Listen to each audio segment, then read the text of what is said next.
from my Cota mental health worker on July 28th. While I am in the hospital, and I spoke to my worker, Abby. This is the first court appearance in reference to this matter, where my landlord is saying that posting election signs interfere with the reasonable enjoyment of the premise by the tenants, when the landlord just had orders from the City of Toronto in reference to hundreds of thousands of dollars of repair and maintenance that was filed by Kevin Clarke. And because Kevin Clarke filed those complaints, the landlord tried to file a frivolous application about Kevin Clarke's campaign signs because they were handwritten using discarded wood and garbage, things that were waste, to be environmentally friendly, but also because Kevin Clarke has a physical disability and he couldn't travel back and forth to Etobicoke. So he posted up the signs in front of the resident that does not interfere with the reasonable enjoyment of the tenants or encompass the sidewalk. And the signs would say, "Peace and love, vote Kevin Clarke." Then he photographed those signs and then he portrayed them over the internet so it will reach people in other riding. The landlord in turn say that because Mr. Clarke is on a mental health housing program, that they wish to curb his behavior. And in turn, his behavior is due to his mental illness. When Mr. Clarke was a registered candidate in Etobicoke North to succeed Rob Ford, and the vote date was July 25th. This hearing is from July 28th, 3 days after the vote date. The testimony was just made by the property manager, Siddiqui Ahmed, that Mr. Clarke removed the campaign signs on July 25th. This is the Cota mental health worker when she is asked about why Mr. Clarke is posting up those signs. Mr. Clarke is a 5-time Toronto mayoral candidate. He is a 9-time provincial candidate, and he's a 4-time federal candidate and a 2-time city council candidate. The fact that he's on a mental health program is not the label that Mr. Clarke should have received here. The fact that he was a candidate for public office. This Cota worker says that if you're on a mental health program, they can attempt to curb your behavior for doing something that you are legally entitled to do as a Canadian citizen, which is to run for public office. But if you are on a mental health program, they can attempt to discourage you or evict you from your housing for doing what they don't want you to do. Because if they allege you have mental health issue, you must do what they tell you to do, not what the law entitles you to do. So this is Oriana Lassard from Cota. Ah, Cota's involved. Yep. Yes.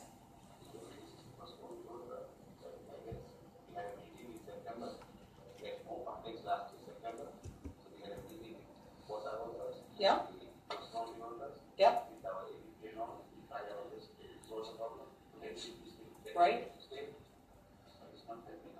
Okay. So, as far as you know, is he cooperating with Cota, his worker? How is he not cooperating with his worker? The worker's here? Is the worker here? Yeah. Are you going to call her as a witness? That would be very helpful, Mr. Payne. So this is the lawyer for the landlord calling Mr. Clarke's Cota worker as the landlord's witness. Now, at that period of time, the Cota worker should have said it's a conflict of interest because she works for Mr. Clarke. But let's see what happens. That would be very helpful. Yes, please.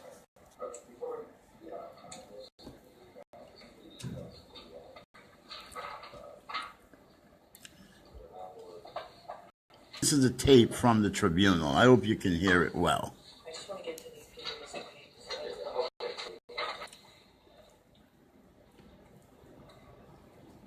So it's allegedly the property manager has mental health issues, anger issues, and saying, hey, because he's knowing that this manager has these her homes and he's sending them to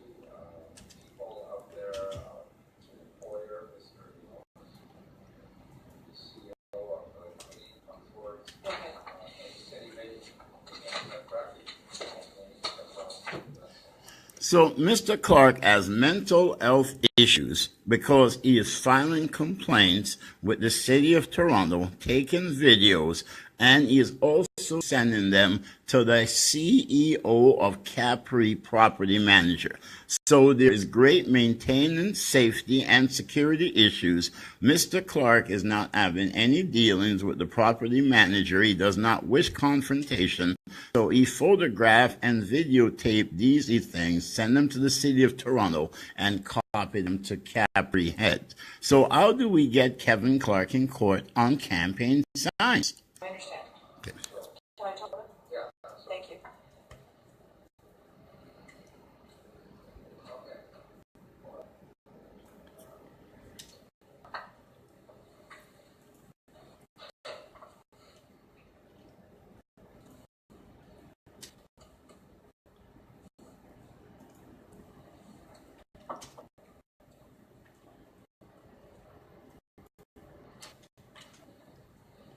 We're still waiting for Cota. Now remember that the Morning. yeah. Could you do me a favor and sit over there? I know it's unconventional, but that way everyone can see you that needs to see you. Could you tell me your name, please, ma'am? My name is Oriana RE.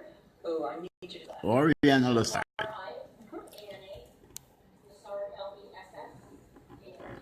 Ms. Lassard, do you promise to tell me the truth? It's my understanding you're employed by Cota, is that correct? Do you have any knowledge of Mr. Clarke? I do. So the landlord is complaining of behavior that instinctively I think might be attached to a mental illness of some sort. Is that a reasonable conclusion for me to draw? Yes. Oh, yes. Mr. Clarke is in court for posting up campaign signs out front of his residence while he is a candidate for public office, and Mr. Clarke's Cota worker is brought on the stand, and we will, a Cota worker. Let's see what she says again. Let's play this. Right? Let's get to the Cota worker.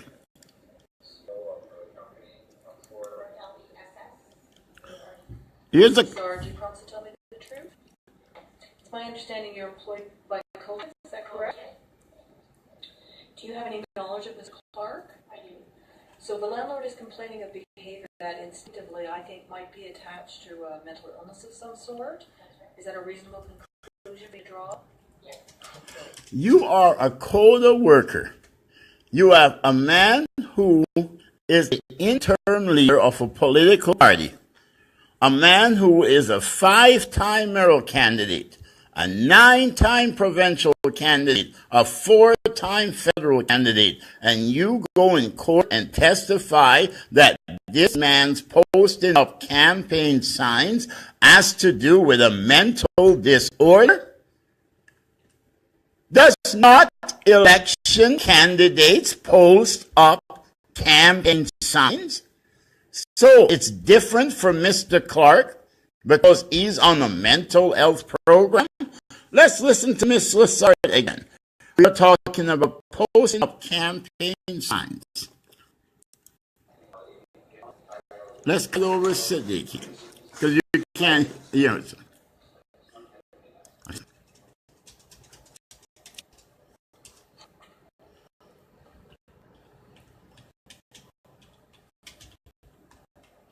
Could you do me a favor and sit over there? I'm conventional, but that way everyone can see you that needs to see you.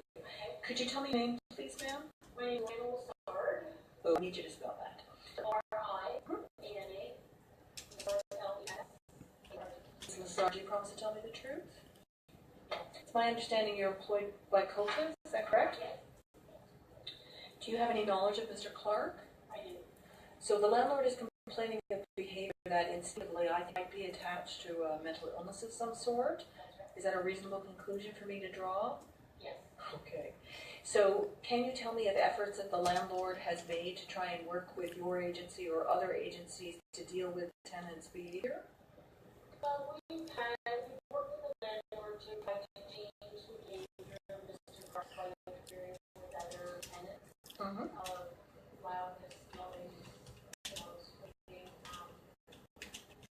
He feels this right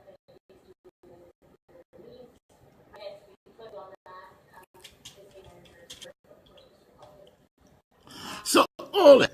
His case manager is here, but Mr. Clarke isn't. Is it not for you to call his case manager to find out did he hear from Mr. Clarke that day? Why is Mr. Clarke not in court? Because if you call the case manager would have informed you that he spoke to Mr. Clarke and Mr. Clarke is in the hospital. But here is the problem here. The problem here is that the case manager did not call Mr. Clarke before the court. He called Mr. Clarke after the court and found out. And he says, I spoke to him this morning. And I said, so call me after the court to tell me I'm supposed to be in court. And then I tell you I'm in the hospital and you did not inform that to the courts. So there was no concern about Kevin Clarke. There was no concern about whether he's thrown on the streets to freeze to death. There was no concern about his rights. All there was concern that there is mental health. He's on a mental health housing program, and that means that his rights are less. So we're going to play through the full Oriana Lassard tape, and then I'm hoping somebody can edit it so we can send it to Miss Lassard, and then we can send it to the proper authority. Miss Lassard says she works with the landlord to curb the behavior of their clients. But the behavior of this client did not need to be curbed because this client was a candidate for public office. And as a candidate for public office, he has rights that are guaranteed under the Elections Act in the City of Toronto, the Province of Ontario, and the Government of Ontario. How can Ms. Lassard feels that because someone is on a mental health program that she has the right to attempt to curb their behavior when they're doing things that's within the laws of this country that's guaranteed under the Canadian Charter of Rights? So Ms. Lassard discriminated against Mr. Clarke due to alleged mental health issue by not informing the courts that Mr. Clarke was a candidate for public office. But in turn, what makes this matter worse is that Ms. Lassard discriminated against Mr. Clarke because of mental health allegation. But Ms. Lassard is a mental health worker. Can you imagine that? So let's go back to Oriana Lassard so we can play the full tape.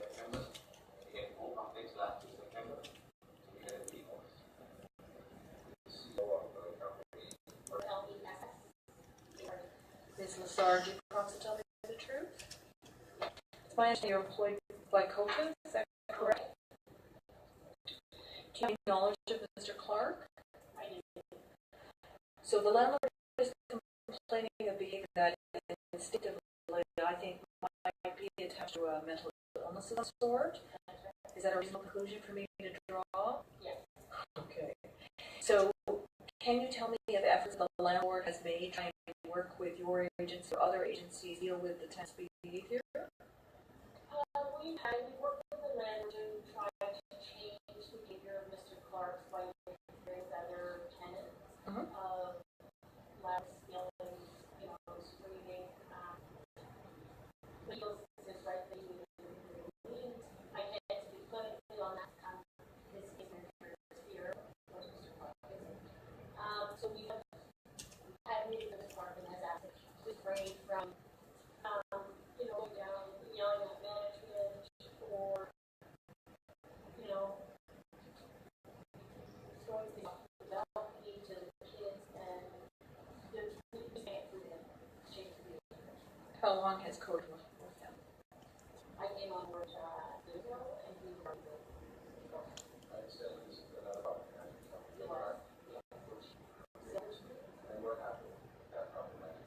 they brought us to try to know.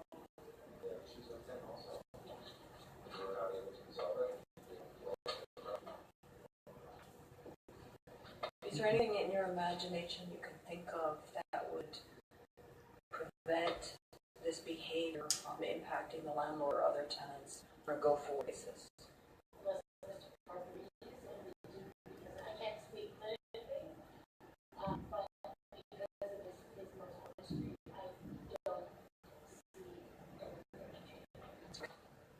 That's what I want to know. Thank you very much. Mr. Payne, with respect to your application mention in your order, it requests daily compensation. There's no indication that there's a last month's rent deposit. Is that correct? With respect to the request for daily compensation, are there any arrears? Is the tenant current with the rent?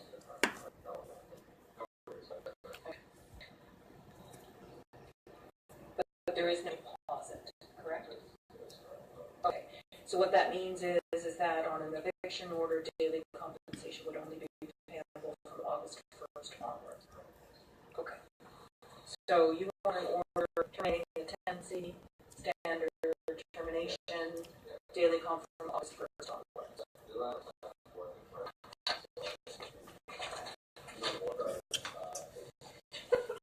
No, Mr. Payne, why? Thank you very much. Daily order. Thank you very much.